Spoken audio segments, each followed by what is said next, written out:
मित्रांनो, सध्या छत्रपती संभाजीनगर शहरापासून अगदी हाकेच्या अंतरावर असणाऱ्या पळशी गावामध्ये आलेलो होतो.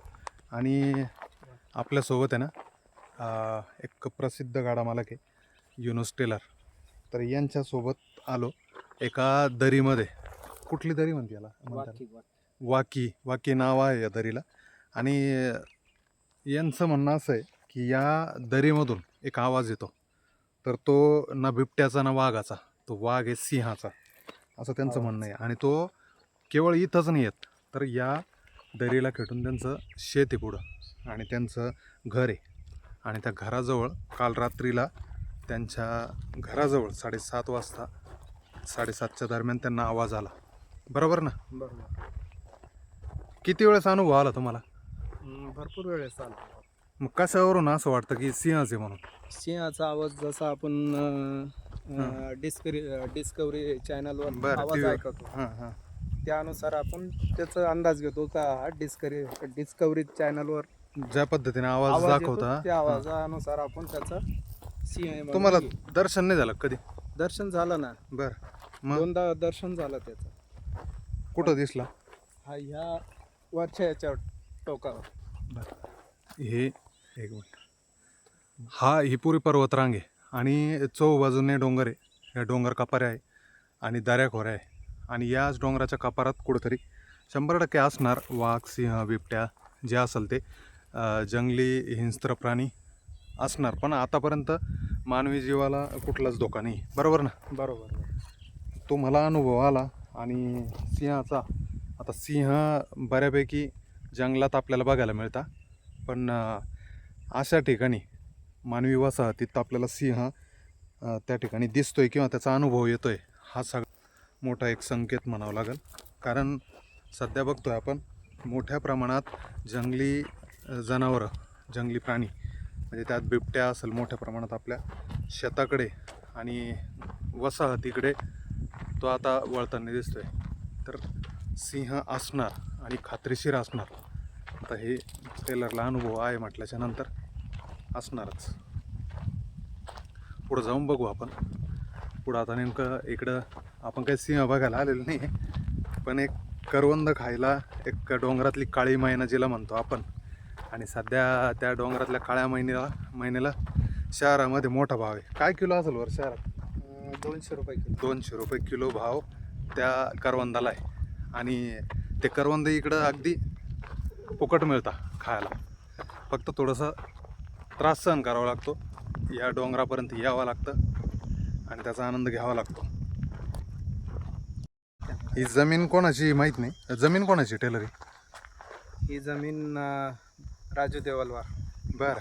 आता इथं म्हणजे काय कोणाचा छंद असतो किंवा कोणाचा एक निसर्गाच्या सानिध्यात काय एन्जॉय करायचा या दृष्टिकोनातून इथं व्यवस्था बघा. आता हे खूप मोठं याचं जांभळीचं झाड आहे आणि जांभळीच्या झाडाखाली मस्त टेबलची व्यवस्था आणि बाकडे. तर हे इतक्या मोठ्या दूर अंतरावरती जंगलामध्ये करून ठेवलेलं आहे. ही त्यांची शेती का? शेती त्यांची. इथं पाण्याची व्यवस्था आहे, विहीर आहे. पण फक्त माझ्या मते ते शेती वगैरे करत नसतील. नाही. इथं एक एन्जॉय म्हणून बस फार्म हाऊस टाईप. आणि मोठ्या प्रमाणात ह्या तुमच्या भागात फार्म हाऊस आहे. हो. लोक, शहरातले लोक रिटायर झाल्याच्या नंतर नोकरीतून त्याच्यानंतर खऱ्या अर्थानं आनंद घेतात अशा ठिकाणी. टेलर, तुम्हाला ते ठसे पण आहे ना तुमच्याकडं याचे सिंहाचे? बर. म्हणजे फक्त अंदाजा नाही, तर सिंह आणि सिंह त्याच्या कुटुंबासह, म्हणजे त्याचे बछडे पण तुम्ही बघितलेले. हो. तर सिंह त्याच्या कुटुंबासह तो टेलरला दिसलेला आहे. आणि ते पायाचे ठसे पण तुम्हाला दाखवतो सुद्धा आपल्याकडे. ते फोटो पण मी याच्यात ॲड करतो. नक्की ते खरंच सिंहाचे का? जाणकार व्यक्तीने सांगा, सिंहाचे की बिबट्याचे? भरपूर काही आपल्याला बघायला भेटतं. संध्याकाळी काय काय अनुभवायला भेटतो बरं इकडं? इकडं रुई आहे, मोर आहे. बरं. अजून तुम्हाला जंगलात काही हा प्राणी भेटतात. कशाचा नाला आहे? पाण्याचा स्रोत नाला. होता की इथून हो डोंगरातून पाणी येणार. हो. आणि मग हे सगळं शहराजवळ, म्हणजे शहरातच जात असेल हे सगळं? हा ही शहरात जाते. बघा, हा पूर्ण डोंगर आहे आणि चारही बाजूने डोंगर दिसेल तुम्हाला. इकडं बघा, हे इकडं हे हौद वगैरे करून ठेवलेलं आहे का? हे पाण्यासाठी ते बघा मोराचा आवाज आला. मोराचा आवाज तेव्हा शांत. मोराने आम्हाला बघितलं, मोराचा आवाज आला आणि अगदी एकदम निसर्गाच्या सानिध्यात आहे. पण थोडीशी भीती पण जाणवते, कारण टेलरने अगोदरच घाबरून दिलं की सिंह बघितलं म्हणून आणि सिंहाचा आवाज ऐकला म्हणून, त्याच्यामुळे थोडीशी भीती. खरंच सिंह दिसला कधी तर काय होईल.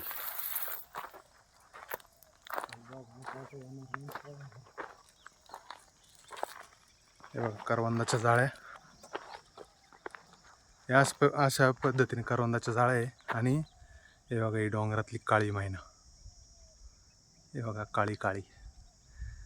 ही खाण्यासाठी ना शहरातले लोक धडपडतात, 200-300 रुपये. आणि तेच करवंद या डोंगरावरती अगदी मोफत मिळतात, फुकट मिळतात, फक्त कष्ट घ्यावं लागतं. हे बघा आता हे निलगाईचं हे विष्ट आहे. म्हणजे निलगाईचा पण वावर या डोंगरात आहे मोठ्या प्रमाणात.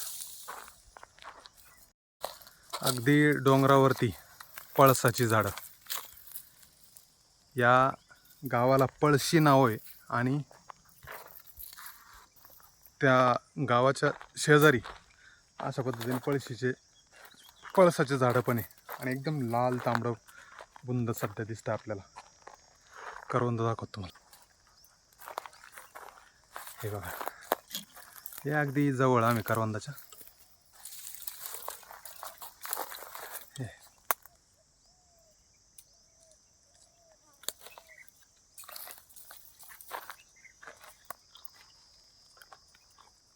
काहीच नाही, एकदम हेल्दी आणि नैसर्गिक. कुठलीच रोगराई नाही, कुठलाच त्या ठिकाणी औषधी नाही, काही नाही, एकदम नॅचरल.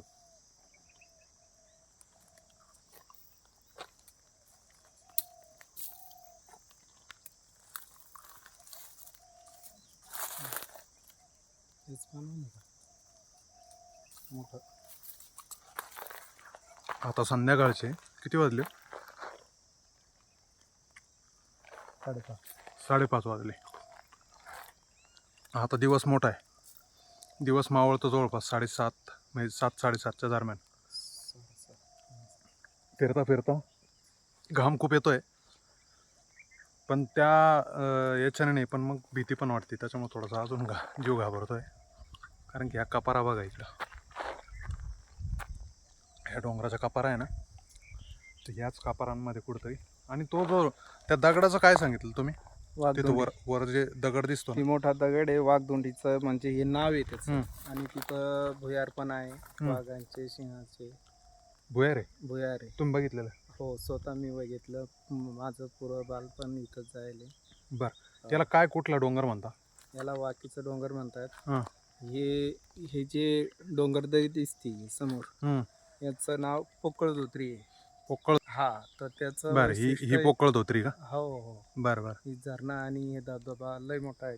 तर याचं एक आहे इथं पोकळधोत्री ज्या नावानुसार आहे नाव तिचं, तर त्याच्या अनुसार त्याची ही बी आहे का ती पूर्ण पोकळ आहे. बरं. तिथं पुरं म्हणजे जमीन पोकळ आहे. आणि ज्या समजा या सोंडीचं नाव, प्रत्येक सोंडीचं नाव प्रत्येक वेगळे वेगळे वेगवेगळ्या ठिकाणी प्रत्येक सोंडीला नाव राहतं. ही समोर हां. ही समोर बघताय, हिला मंछाराम म्हणतात. मंछाराम.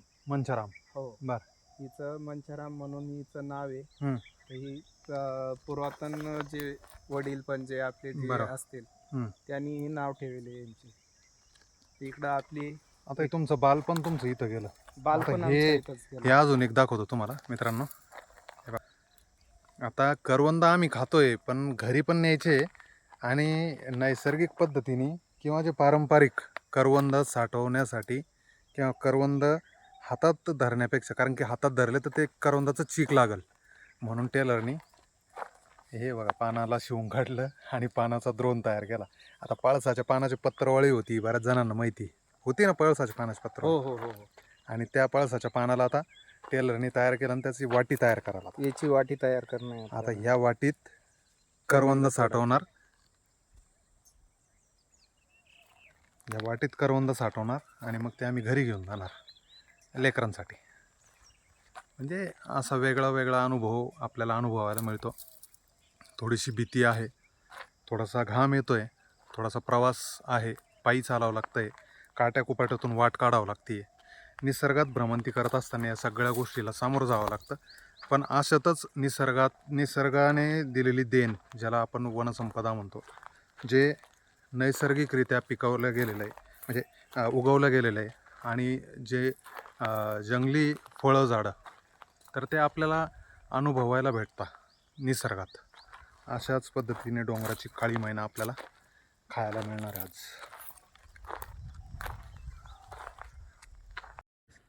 मित्रांनो, हे बघा, हा पॉझिटिव्ह संकेत, आणि मोर पिसारासह दिसला. तर मग थोडं पुढं जाऊन दाखवण्याचा प्रयत्न करतो. हा जास्त अंतरावर नाही बरं का आमच्या, पण हे एकदम पिसारासह त्याचा, आणि इतका छान दिसतो, इतका भारी दिसतोय. हे बघा,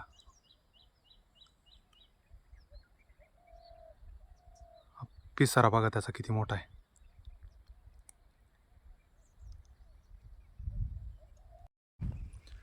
आवाज आता खूप कपारीच्या एकदम जवळ आलेले आहे. ह्याच्या तारे आहे ना पाठीमागं, ह्याच्या खूप जवळ आलेलं आहे. आणि आवाज आता एक तर इथंच बागडतोय, इथं वरती. पण आपल्याला जायचं नाही जवळ, त्याला त्रास नाही द्यायचा. मोर असो, कुठलाही प्राणी असू द्या, जंगली प्राण्यांना त्रास नाही झाला पाहिजे, पशुपक्ष्यांना, याची काळजी घ्या. हे बघा, मोर उडाला आणि चालता चालता इथं बसलेला होता, आणि एकदम उडाला. भीती वाटली ना थोडीशी, थोडासा घाबरल्यासारखं झाला. अचानक फडफड आवाज आला, म्हटलं आला सिंह.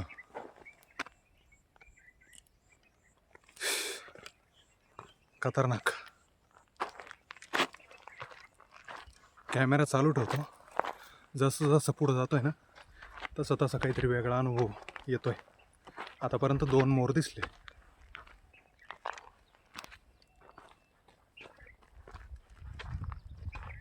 इकडे पण लोकांनी वृक्षतोडी केलेलीच आहे. डोंगर तर पोखरलेले, पण झाडांची सुद्धा कटिंग हे लोक करतात.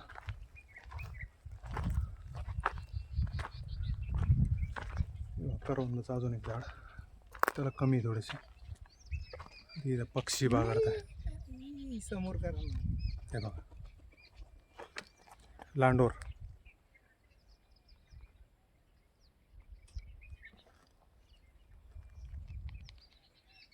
नजर तीक्ष्ण ठेवावं लागते आणि फोकस ठेवावा लागतो. कधी काय कुठं दिसल हे सांगता येत नाही. आणि शहराच्या जवळ आहे बरं का आपण, जास्त दूर नाही आहे. 6 किलो. शहरावाल्यांना फक्त 6 किलोमीटरवरती ह्या सगळ्या गोष्टी अनुभवायला मिळू शकतात. आता हे छोटे छोटे डबके तळे,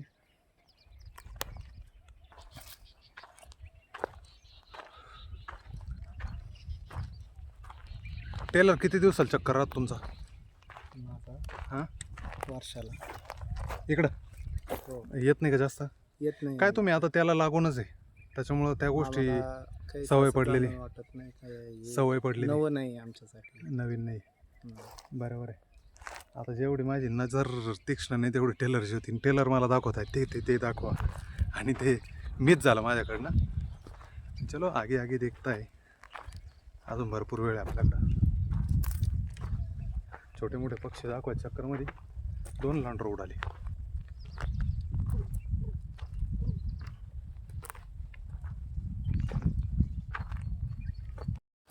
मी ना एकदा पेंच अभयारण्यात गेलो होतो नागपूरमध्ये.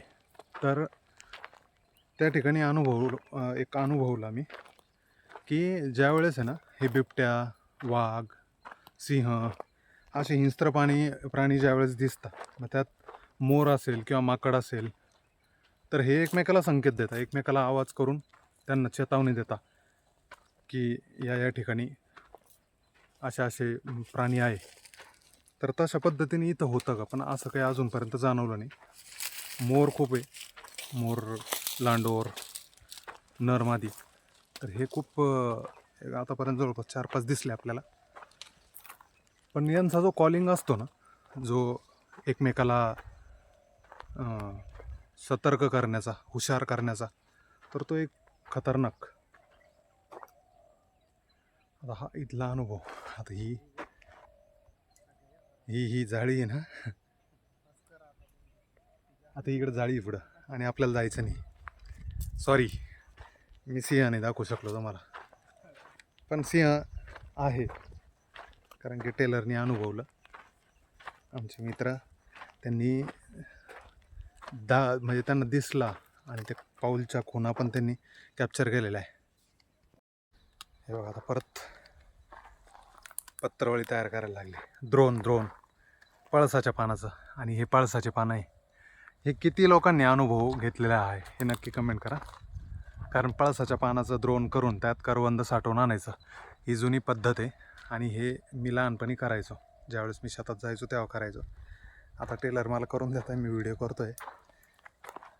याच्यात काही जमा केली करवंद आम्ही, ही एक वाटी. आणि अजून एक द्रोण तयार करताय. जाता जाता अजून किती खांबला करायचा बघू. हे बघा, एक करवंद आहे जाळीला.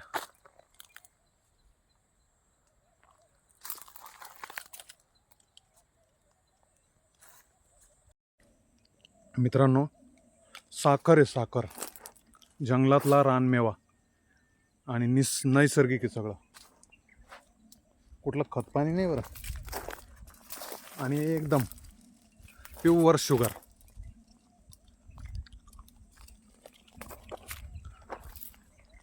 खूप गोड आहे.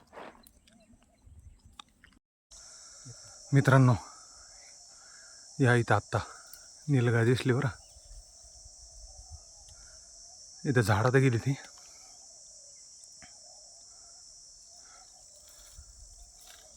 हे बघा मित्रांनो, दिसल्या का नीलगाई. हे लाईव्ह आहे. 3 आहे. 3च आहे ना तिथं. ते बघताय आम्हाला. अगोदर दिसल्या नव्हत्या आपल्याला, एकच दिसली होती, पण ती कॅमेऱ्यातनी कॅप्चर झाली. आता ह्या 3 आहे. दिसतंय, इथून दिसतंय.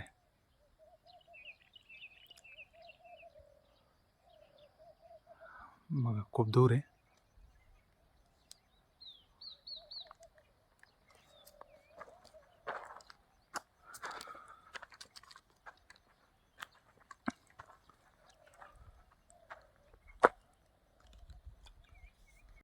तर अशा पद्धतीने हा परिसर आम्ही पिंजून काढला आणि आमचं करवंद झाले पॅक घरी नेण्यासाठी. आता हे 2 गट्टे झाले का एकच आहे? एकच झाला. सगळे मिळून आता जवळपास अर्धा किलो करवंद तोडायला आम्हाला 1 तास, पाऊण तास, तरी अर्धा ते पाऊण तास पराकाष्ठा करावं लागली. आणि एक एक एक एक करून ते फळ जमा करावं लागलं. आणि अशा पद्धतीने आतापर्यंत अजूनही नीलगाई दिसत आहे वरती. इकडं इथं वर दिसत आहे. आणि मोर तर भरपूर दिसले. पण व्हिडिओ इथं स्टॉप करू. खऱ्या अर्थाने एक वेगळा अनुभव, रोजच्या धावपळीच्या युगात आपण एक वेगळा अनुभवला. आणि खरंच निसर्गाच्या सानिध्यात माणसाने महिन्यातला 1 दिवस तरी काढावा आणि तो एन्जॉय करावा. फक्त कुठल्याही नैसर्गिक वनसंपदेला आणि कुठल्याही जनावरांना त्रास न होता, पशुपक्ष्यांना त्रास न होता, अशा निसर्गात भ्रमंती करा आणि अनुभवा. तुम्हाला व्हिडिओ कसा वाटला हा नक्की सांगा, कमेंट करून सांगा. आणि व्हिडिओ आवडला असेल तर या ठिकाणाला भेट देऊ नका, पण वेळोवेळी अपडेट घ्या की खरंच एक दिवस हा सिंह एखाद्याच्या कॅमेऱ्यात टिपल्या जाईल. कारण की आपल्या छत्रपती संभाजीनगरमध्ये मोठ्या प्रमाणात वाईल्डलाईफ फोटोग्राफर आहे. मी पण वाईल्डलाईफ फोटोग्राफर करत होतो. आता मी स्टॉप केलेलं आहे. पण तो सिंह एखाद्याच्या कॅमेऱ्यात टिपला जाईल. आणि माझ्या मते संभाजीनगरमध्ये पहिलं हे डोंगर असेल, पहिलं जंगल असेल की तिथं सिंह आहे. नाही तर मोस्टली आपल्याला बिबट्या आणि वाघ हेच आपल्याला दिसतं. पण सिंह हे पहिलं जंगल आहे की इथं आपल्याला दिसतं. तर व्हिडिओ इथं स्टॉप करूया. नक्की तुमच्या प्रतिक्रिया या नवीन व्हिडिओसाठी द्या की कसा अनुभव प्रत्येकाने अनुभवला. प्रत्येक जण हा लहानपणीच्या आठवणी राहतात. जंगलामध्ये छोटा आवळा असेल, जंगली चिंच असेल, जंगली केळी असेल, करवंद असेल, सागरगोटे असतील, रिठ्ठे, त्याला जे काय म्हणतात त्या रिठ्ठ्याला खाली काय येतं ते बिबं. तर भरपूर अशा गोष्टी आहे जंगलात खाण्यासारख्या. आणि हे आयुर्वेदिक खजाना तर अनुभव घेतला पाहिजे याच मताचा मी. धन्यवाद. जय शिवराय.